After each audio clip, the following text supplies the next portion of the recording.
पुरुषोत्तम मास अधिक मास के महात्म का 19वां अध्याय।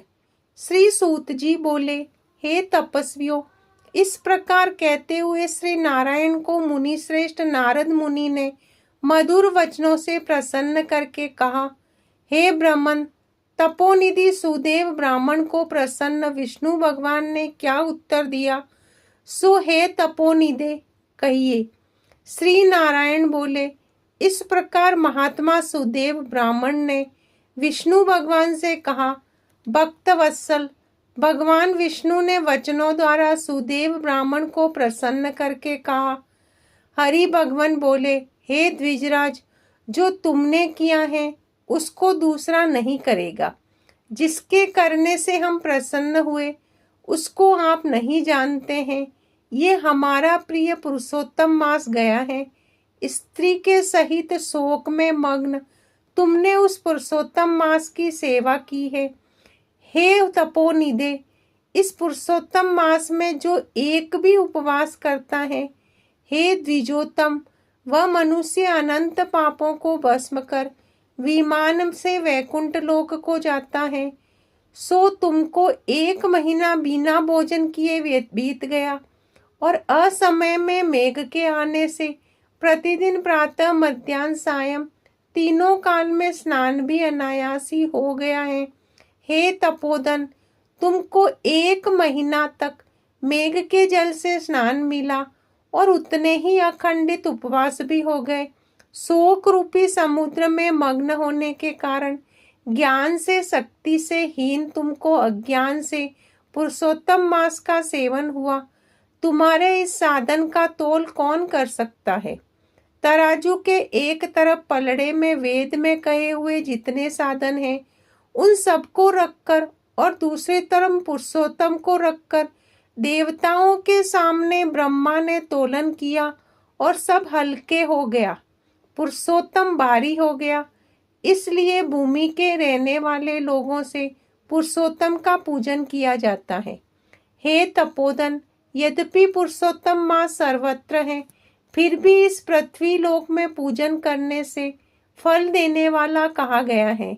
इससे हे वत्स, इस समय आप सब तरह से धन्य हैं, क्योंकि आपने इस पुरुषोत्तम मास में उग्र तथा परम दारुण तप को किया है। मनुष्य शरीर को प्राप्त कर जो लोग श्री पुरुषोत्तम मास में स्नान दान आदि से रहित रहते हैं, वे लोग जन्म जन्मांतर में दरिद्र होते हैं। इसलिए जो सब तरह से हमारे प्रिय पुरुषोत्तम मास का सेवन करता है, वह मनुष्य हमारा प्रिय धन्य और भाग्यवान होता है। श्री नारायण बोले, हे मुने, जगदीश्वर, हरि भगवान, इस प्रकार कहकर गरुड़ जी पर सवार होकर शुद्ध वैकुंठ भवन को शीघ्र चले गए। सपत्नीक सुदेव शर्मा पुरुषोत्तम मास के सेवन से मृत्यु से उठे हुए सुखदेव पुत्र को देखकर अत्यंत दिन रात प्रसन्न होने लगे। मुझसे अज्ञानवश पुरुषोत्तम मास का सेवन हुआ और वह पुरुषोत्तम मास का सेवन फलीभूत हुआ, जिसके सेवन से मृत पुत्र उठ खड़ा हुआ। आश्चर्य है कि ऐसा मास कहीं नहीं देखा। इस तरह आश्चर्य करता हुआ उस पुरुषोत्तम मास का अच्छी तरह पूजन करने लगा। वह सपत्नीक ब्राह्मण श्रेष्ठ इस पुत्र से उत्पन्न हुआ और सुखदेव पुत्र ने भी अपने उत्तम कार्यों से सुदेव शर्मा पिता को प्रसन्न किया।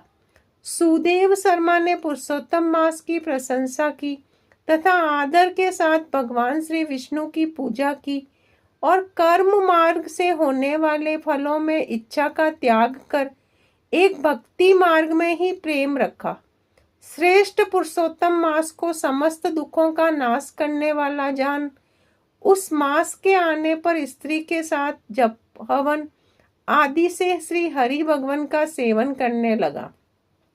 वह सपत्नीक श्रेष्ठ ब्राह्मण निरंतर 1000 वर्ष संसार के समस्त विषयों का उपयोग कर विष्णु भगवान के उत्तम लोक को प्राप्त हुआ, जो योगियों को भी दुष्प्राप्य है। फिर यज्ञ करने वालों को कहाँ से प्राप्त हो सकता है। जहाँ जाकर भगवान विष्णु के सन्निकट वास करते हुए शोक के भागी नहीं होते हैं, वहां पर होने वाले सुखों को भोगकर गौतमी और सुदेव शर्मा दोनों स्त्री पुरुष इस पृथ्वी में आए। वहीं तुम सुदेव शर्मा इस समय दृढ़धनवा नाम से प्रसिद्ध पृथ्वी के राजा हुए। पुरुषोत्तम मास के सेवन से समस्त ऋतुओं के भोक्ता हुए। हे राजन, ये आपकी पूर्व जन्म की पति देवता गौतमी की पटरानी है।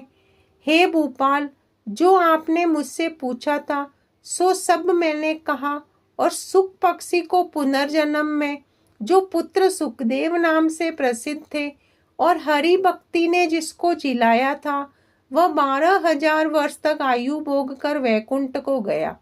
वहां वन के तालाब के समीप वटवृक्ष पर बैठकर पूर्व जन्म के पिता तुमको आए हुए देखकर मेरे हितों के उपदेश करने वाले प्रत्यक्ष मेरे देवत विषय रूपी सर्प से दूषित संसार सागर में मग्न इस प्रकार पिता को देखकर और अत्यंत कृपा से युक्त वह सुख पक्षी विचार करने लगा कि यदि मैं इस राजा को ज्ञान का उपदेश नहीं करता हूँ तो मेरा बंधन होता है।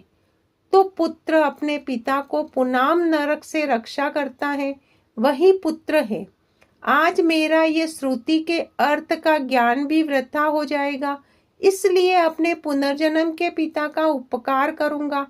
हे राजन दृढ़धनवा, इस तरह निश्चय करके वह सुख पक्षी वचन बोला। हे पाप रहित राजन, जो आपने पूछा सो यह सब मैंने कहा।